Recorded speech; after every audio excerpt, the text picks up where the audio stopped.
Aujourd'hui, on se retrouve pour 5 nouveaux threads d'horreur. Alors je tiens à vous remercier, la dernière fois je vous ai posé une question pour savoir depuis où vous me regardiez. Et j'ai pu voir pas mal de nationalités et ça fait extrêmement plaisir. Et on va pas se mentir qu'effectivement j'ai vu pas mal de gens qui étaient au Québec. J'ai l'impression que je vais au Québec, on me reconnaît direct, même si c'est une dinguerie. Bref, merci à vous. On va commencer les threads d'horreur. Si vous voulez soutenir, vous connaissez un petit pouce bleu et un abonnement. Allez, prends ton meilleur chocolat chaud et installe-toi confortablement.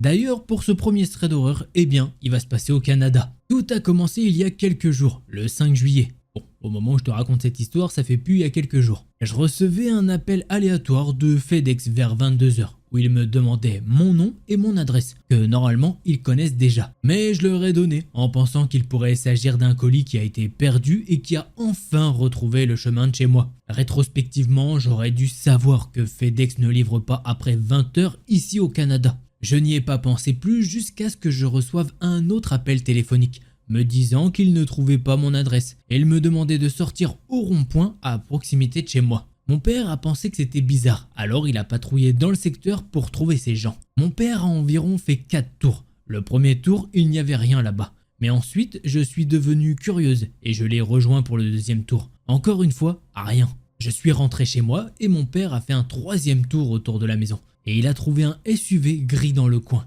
et les a confrontés. Ils ont dit à mon père qu'il n'était pas le livreur en question. Et mon père est parti pour faire une autre vérification de confirmation. Alors qu'il faisait ce tour, ce même SUV n'était pas là. Le lendemain, le 6 juillet, entre 18 h et 23 h, nous entendons une sonnette retentir. Je suis descendu à chaque fois et j'ai vérifié et c'était 2 personnes âgées d'environ 20 ans. Ils connaissaient mon nom et m'appelaient. J'ai pensé que c'était bizarre parce que je ne les avais jamais vus auparavant. Je ne me sentais pas en sécurité, alors je ne suis pas sorti. Ils n'arrêtaient pas de revenir, alors nous avons appelé la police et avons discuté de ce que nous pouvions faire. Les policiers m'ont dit de les contacter si cela se reproduisait à nouveau. Et le lendemain, le 7 juillet, c'était très calme et rien de bizarre ne s'est produit. Nous avons donc pensé que le pire était terminé et nous avons continué notre journée. Le lendemain, le 8 juillet, c'était le même calme. Mais lorsque l'heure approchait de 23 h, ma caméra de sécurité a repéré un individu avec un masque en train de prendre une photo ou vidéo de ma maison. Là, ce fut le point de rupture. Nous avons contacté la police et les avons informés de ce comportement étrange. En plus de tout ça, ça se produisait quand nous pensions que toute cette histoire était finie. J'étais nonchalamment dans le salon vers 3 h du matin le même jour, le 8 juillet. J'ai entendu quelque chose résonner devant mon balcon. Je pensais que ça pouvait être n'importe quoi. Et ça ne m'a pas dérangé jusqu'à ce que ça retentisse à nouveau. Je suis allé voir sur le balcon pour voir ce que j'entendais. Puis ça a cliqué. J'étais face à face avec un intrus. J'ai commencé à crier à l'aide et ma famille est descendue pour vérifier le remue-ménage. Dieu merci, j'ai vérifié le balcon ce jour-là. Qui sait ce qui aurait pu se passer d'autre? Aujourd'hui, c'est le 9 juillet, jour à laquelle je raconte cette histoire. Et je n'ai pas dormi en pensant à la terreur à laquelle j'ai été confronté. Suis-je la cible d'une invasion à domicile? Comment est-ce qu'ils ont obtenu mon nom? Que veulent-ils de moi? Petite mise à jour sur le poste, eh bien la situation s'est calmée et la police est au courant. Actuellement, nous sommes dans un Airbnb jusqu'à ce que tout ça aille mieux. Merci pour ceux qui se sont inquiétés. Bon, depuis le temps que je raconte le thread, ça va un petit peu mieux dans la vie de cette personne. Et c'est tant mieux. Heureusement, la police prend ça à cœur aussi. Ça, c'est quelque chose qui est assez rare dans les threads d'horreur quand même, on va pas se mentir. Comment ils connaissaient le nom et l'adresse? Je pense que c'est les premiers gars qui se faisaient passer par FedEx. Bon, on va directement passer à la seconde histoire.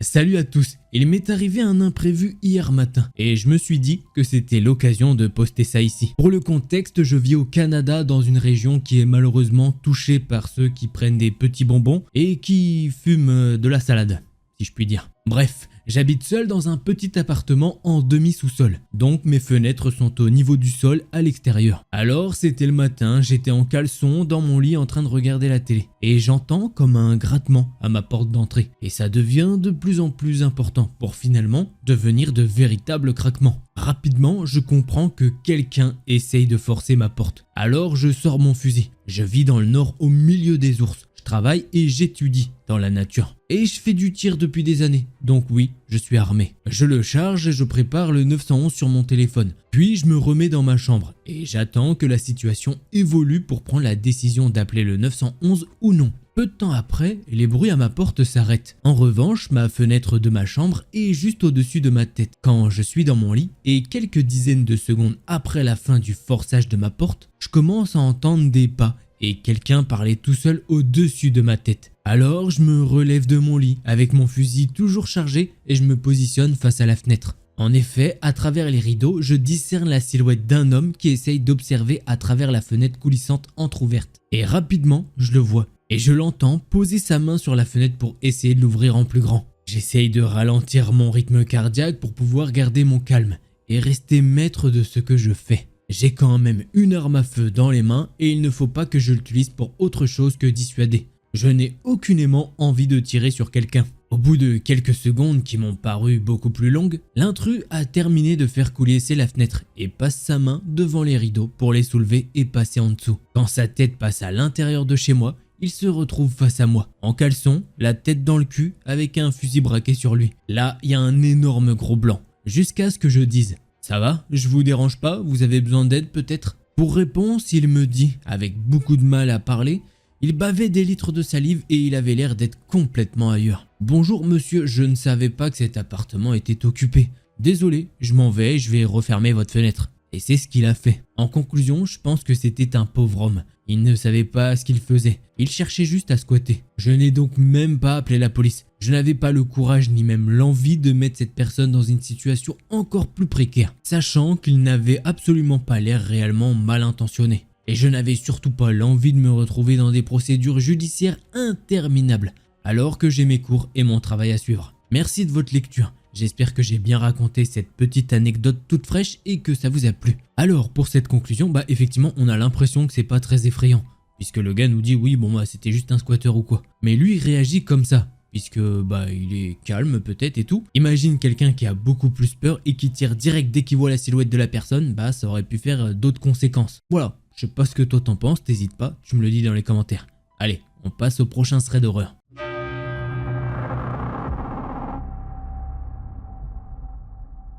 L'histoire que je vais vous raconter est quelque chose qui m'est arrivé il y a quelques années. Mais c'est tout de même quelque chose qui m'a bien fait flipper quand je l'ai vécu. À cette époque, j'étais encore au collège et j'étais avec ma classe dans un parc extérieur pour un projet quelconque. Nous devions circuler en binôme et j'étais avec ma meilleure amie. Vous imaginez l'idée, deux gamines d'environ 13-14 ans, seules dans un parc? On n'était déjà pas très rassurés, surtout que ma meilleure amie est vraiment une fille très mignonne qui attire souvent le regard. L'après-midi se passe plutôt bien. Parce que même si c'est un projet scolaire et qu'on croisait parfois des autres binômes, on n'était que toutes les deux et on pouvait discuter tranquillement. Puis arrive un moment où une grosse averse commence à nous tomber dessus. Nous avons donc dû nous abriter rapidement. À ce moment où nous sommes restés plusieurs minutes au même endroit, nous avons pu apercevoir une personne assez grande, donc probablement un homme, tout habillé de noir avec une capuche et un sac plastique à la main. Nous n'y avons pas vraiment prêté attention, car beaucoup de gens s'habillent tout en noir et comme il pleuvait, la capuche n'était pas étrange. Lorsque la pluie s'est arrêtée, nous sommes repartis marcher et nous nous sommes rapidement rendus compte que la personne nous suivait. Au début, nous nous sommes simplement dit qu'il allait vers la sortie du parc, mais puisqu'il tournait à chaque fois au même virage que nous,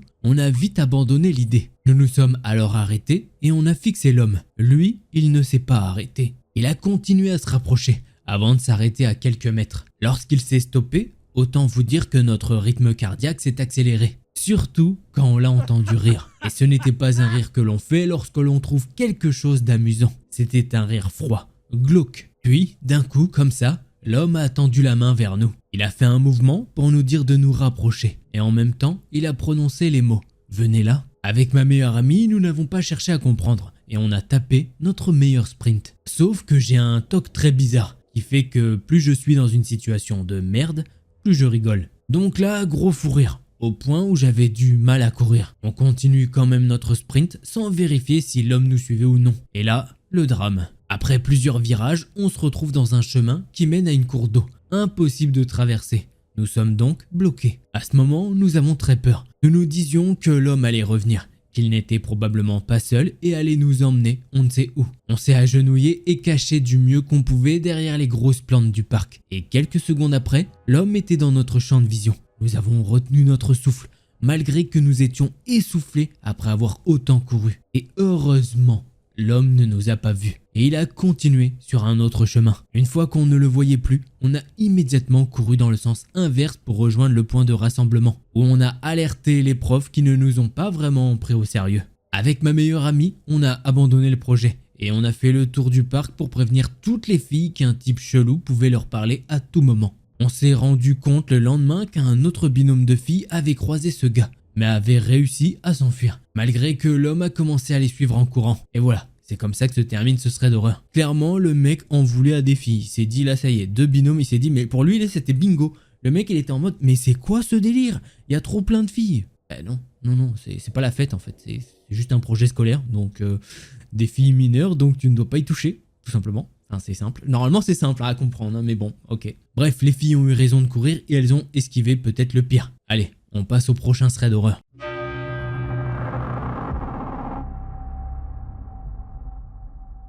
Alors, l'histoire que je vais te raconter, eh bien, c'est l'histoire d'une abonnée. Je vais te lire ça comme ça m'a été envoyé. Salut Delcor. Tout d'abord, je voulais te dire que j'adore ton contenu et ta chaîne.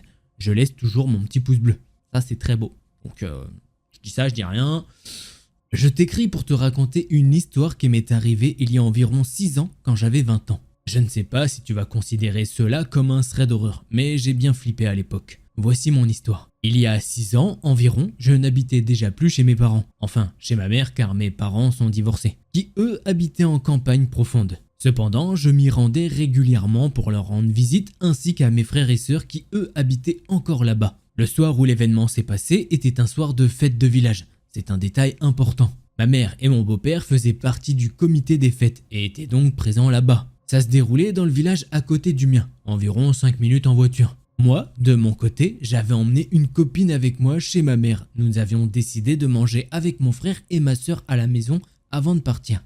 Tout se passe bien, nous mangeons. Et après le repas, mon frère monte jouer sur son ordi, en mettant son casque. Et ma sœur, eh bien, elle décide d'aller dans sa chambre sur son téléphone avec ses écouteurs. Avec mon ami, nous décidons d'aller fumer dehors avant de monter se préparer. Un détail important est que mon beau-père avait installé une protection de style barre en fer sur la porte d'entrée pour plus de sécurité. Et il nous avait toujours dit de bien fermer cette barre à défaut de fermer à clé si nous étions à l'intérieur. Nous finissons de fumer et nous montons à l'étage pour nous préparer. Tout le monde était donc à l'étage.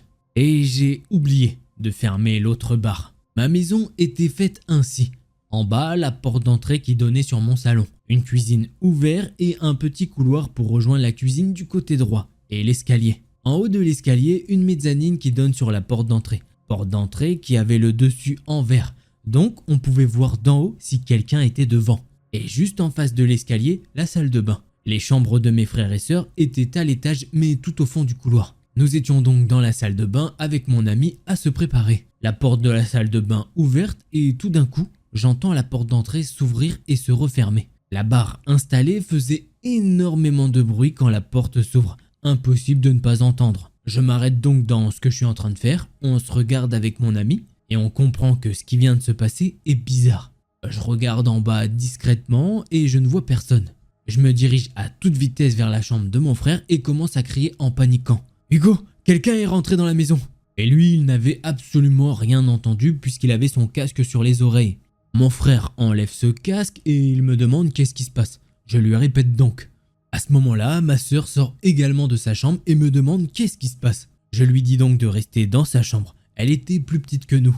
Et je demande à mon frère de m'accompagner. J'essaye d'appeler mes parents, mais étant donné qu'ils étaient déjà sur les lieux de la fête et qu'ils s'occupaient de la buvette, ils n'avaient pas leur téléphone. Nous restons un instant en haut sur la mezzanine avec mon frère et mon ami. Et nous décidons par la suite de descendre inspecter la maison. Mon frère part chercher un couteau de cuisine et il prend une lampe torche dans le cellier. Il faisait nuit. Et il me dit « Attends-moi là, je vais voir dehors ». Moi, j'étais paniqué et je ne voulais pas le laisser sortir. Mais il est sorti quand même. Je suis resté devant la porte d'entrée à l'extérieur pour être en alerte si quelque chose se passe. Mon frère fait le tour du jardin et revient en me disant qu'il n'y a personne et personne dans la maison. On rentre donc à l'intérieur. Je décide avec mon ami que nous allons aller à la fête pour prévenir mes parents de ce qui s'est passé, car j'étais sûr de ne pas avoir rêvé et que j'avais peur. J'ai dit donc à mon frère et à ma sœur de rester là, de bien fermer à clé et de ne surtout pas ouvrir. De ne rien faire tant que je ne les aurais pas rappelés. Nous partons donc, mon ami et moi, et laissons mon frère et ma sœur. Je prends ma voiture et je file à toute allure à la fête. Je trouve enfin ma mère et au moment où j'allais lui raconter ce qui venait de se passer, je reçois un appel de mon frère. Il me dit alors « Ils sont là, ils essayent d'entrer !» Mon frère et ma sœur étaient alors sur la mezzanine et ils voyaient 2 silhouettes d'hommes devant la porte d'entrée à travers le verre de la porte. Et ils voyaient également la poignée bouger et entendaient la serrure se faire crocheter. Je dis donc à ma mère et à mon beau-père ce qui se passe et mon beau-père et d'autres hommes de la soirée partent en trombe en direction de leur voiture pour aller à la maison. Quand ils sont arrivés sur les lieux, il n'y avait plus personne. Ils n'avaient pas réussi à rentrer car la porte était fermée à clé et que la barre de fer était ainsi fermée à clé. Ils ont fait le tour du village en voiture en espérant les repérer, mais rien. Je ne sais pas ce que ces hommes voulaient, ni pourquoi ils sont venus. Tout ce que je sais, c'est qu'après cela, nous n'avons plus jamais oublié de fermer la barre de fer et qu'ils ne sont jamais revenus. Voilà pour l'histoire, merci de m'avoir lu. Et bah clairement, je pense que les gars ont profité de la fête du village. Ils se sont dit, bah c'est quoi, les gens sont pas chez eux, on va les cambrioler. Et bah non, il y avait bien du monde à l'intérieur. Et heureusement du coup qu'il y avait ce système de barre de fer, je pense que ça a dû aider. En tout cas, pas quelque chose qu'on a envie de vivre. Voilà, j'espère que vous avez kiffé ce thread d'horreur, on va passer au suivant. Et juste avant de passer au prochain thread d'horreur, je l'ai pas dit, mais on remercie la personne qui m'a envoyé ce thread d'horreur sur Insta. Je m'en souviens très bien. Et on t'envoie un maximum de force ainsi qu'à tes frères et sœurs qui eux aussi ont dû être bien effrayés quand même.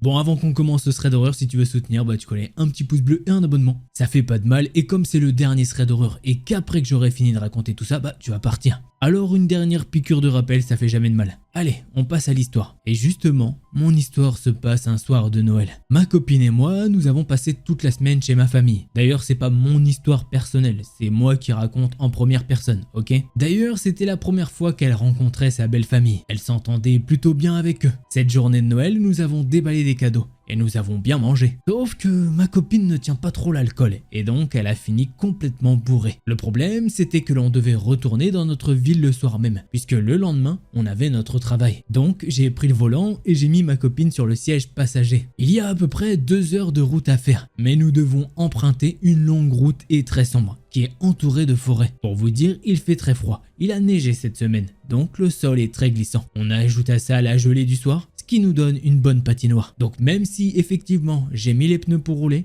il faut faire attention, surtout avec le chemin que je vais devoir prendre. Ma copine a fini par dormir à côté de moi quand je suis sorti de la ville. 2-3 minutes de conduite et j'arrive sur cette fameuse route. Il fait très sombre et je roule prudemment. Ça doit faire environ 30 minutes que je roule et ma copine se réveille et me demande si on est arrivé. Je lui dis que non, il nous reste pas mal de route et qu'en plus de ça, bah la neige n'accélère pas les choses. Bref, elle essaye de se rendormir. Puis là, je vois les feux d'une voiture devant nous. Je me fais la réflexion qu'effectivement, il n'y a pas que nous qui devons emprunter cette route pour retourner à la maison. Le truc, c'est que la voiture devant nous est encore plus lente que nous. Alors bah ça me fait un petit peu râler. J'ai même envisagé de doubler, mais j'avais peur de créer un accident, donc je ne l'ai pas fait. Ma copine n'arrive pas à dormir. Alors elle ronchonne et décide de se réveiller. C'est là que la voiture en face de nous s'arrête d'un coup. J'avoue, on a failli avoir un accident. Je ne m'y attendais pas du tout. Moi et ma copine, on se met à attendre. Puis, au bout de 2 minutes d'attente, on voit une silhouette sortir de la voiture. On ne voit pas grand chose à part que c'est la silhouette d'un homme. Il avance vers notre voiture et je ne sais pas pourquoi, mais j'ai comme un mauvais pressentiment. Mais bon, je le laisse de côté ce mauvais pressentiment. L'homme s'avance et il a un long manteau. Et il toque à notre vitre. Moi et ma copine, on se regarde pour savoir s'il faut descendre la vitre ou non. On décide de baisser la vitre pour savoir ce qu'il nous veut. L'homme est vraiment très grand. On ne voit pas trop sa tête car il a une espèce de capuche. L'homme s'excuse et me demande si je peux descendre de la voiture pour venir l'aider. Puisqu'il nous explique que la route est bloquée et qu'il y a un petit peu de neige et qu'il faudrait la mettre de côté. De là où je ne suis, je ne vois rien du tout. Mais le problème, c'est que si je ne sors pas pour l'aider, eh bien on est bloqué. Puis d'un côté, c'est vrai que j'ai peur que tout cela ne soit qu'un piège. Donc je me retrouve bloqué. Je regarde ma copine et je lui demande silencieusement qu'est-ce que je fais. Elle me répond j'en sais rien. Je dis alors à cet homme que j'arrive, que je dois prendre de quoi m'habiller chaudement. L'homme me répond qu'il va préparer les pelles. Sur le moment, j'avoue que je ne me suis pas demandé pourquoi un mec totalement au hasard se baladait avec des pelles dans sa putain de voiture. Mais j'ai pas de tic sur le moment. Mais j'ai pris mes précautions. J'ai pris mon flingue et je l'ai caché dans mon manteau. Et j'ai dit à ma copine de bien verrouiller toutes les portes quand je serai dehors. Quant à l'homme, il est déjà devant sa voiture, donc je ne le vois plus. Je descends de mon véhicule et ma compagne verrouille tout. J'avance et je ne vois pas grand chose avec l'obscurité d'un côté et les phares de l'autre. J'avance et je ne vois pas l'homme. Donc j'avance jusqu'à arriver devant et là je suis totalement surpris. Il y a juste un tout petit peu de neige. Le mec n'a clairement pas besoin de moi pour si peu. Et il y a quelque chose de bizarre. Je n'ai toujours pas vu cet homme. Je me retourne et là bam, tout va si vite. Je me prends un coup de pelle dans la tête. Je tombe directement sur le sol. Je m'évanouis pendant quoi? Quelques secondes. C'est le noir total. Mais je ne sais pas comment j'ai fait, mais je savais qu'il fallait que je me réveille. Que quelqu'un était en danger et que j'étais le seul à pouvoir l'aider. Donc quand je me suis réveillé, tout était flou. J'avais un mal de crâne pas possible. J'ai essayé de me relever, mais mon mal de tête s'est amplifié. J'ai pu sentir que quelque chose coulait de ma tête. Je le sens, c'est quelque chose de chaud. Je regarde et c'est du sang. Là, je me souviens alors que j'ai été attaqué. Et au même moment, je peux entendre des cris. Des cris qui proviennent de derrière la première voiture. Et bien évidemment, je reconnais les cris perçants de ma copine. Je me relève alors comme je peux et je sors le pistolet de ma poche et j'essaye de le charger avec difficulté. J'essaye d'être discret et malheureusement et heureusement dans ma tentative d'être discret, ma copine crie à plein poumon, donc elle couvre mes bruits. J'avance un peu à l'aveugle car j'ai très mal à la tête et c'est toujours un petit peu flou. Mais je peux voir une silhouette noire essayer de rentrer dans ma voiture vers la porte conducteur. Donc là, je crie, je dis laisse la voiture tranquille. Et là, je pointe mon flingue sur lui. Le mec n'a pas l'air très convaincu de ma prestation et il commence à ricaner. Et il me sort, mais tu vas faire quoi avec ton joujou dans ton état? Me tirer dessus? Faudrait déjà que t'arrives à tenir debout. C'est vrai, je dois vous l'avouer. À cet instant, je me fais littéralement dessus. Et j'ai l'impression que je vais de nouveau m'évanouir. Mais j'essaye de garder mon froid et je lui dis que si, je vais tirer. Puis là, comme ça, d'un coup je le vois brandir devant moi, une hache de derrière lui. Ça y est, j'en prends vraiment conscience, mais je me dis qu'il va vraiment me tuer. Alors par pur réflexe et par panique, je lui ai tiré dessus. J'ai touché le bide et une épaule. Enfin, je crois, c'était assez flou. Je paniquais et j'ai crié à ma copine de déverrouiller la porte de la voiture. Ce mec bizarre, quant à lui, était plié de douleur sur la route. J'ai alors pris mes jambes à mon cou et je suis monté en 4e vitesse dans la voiture. Ma copine a alors pris le volant, même si elle était bien saoule. Entre un mec qui peut s'évanouir à tout moment et quelqu'un qui est saoul, le choix est vite fait. Pendant le trajet, je me suis évanoui d'ailleurs. Je saignais énormément de la tête et ma copine m'a directement emmené à l'hôpital. J'ai eu une commotion cérébrale et pas mal de points de suture. J'ai été déposé plainte le lendemain, mais les policiers qui se sont déplacés sur la scène n'ont rien trouvé, aucune piste. Donc à celui qui nous a pris pour cible le soir de Noël, j'espère que t'es mort dans cette forêt. Et surtout, ne nous revoyons plus. Ah, que dire en conclusion? Cette histoire est vraiment insane, mais je sais que la plupart d'entre vous vont partir car vous savez que c'est la fin de la vidéo. Alors je vous propose une chose, c'est un petit pouce bleu et un abonnement si t'as kiffé. Et si jamais tu veux plus de thread horreur, je t'invite à aller voir une de ces deux vidéos là. Allez, c'était Delcor, en attendant la prochaine vidéo, portez-vous bien, tous les petits potes.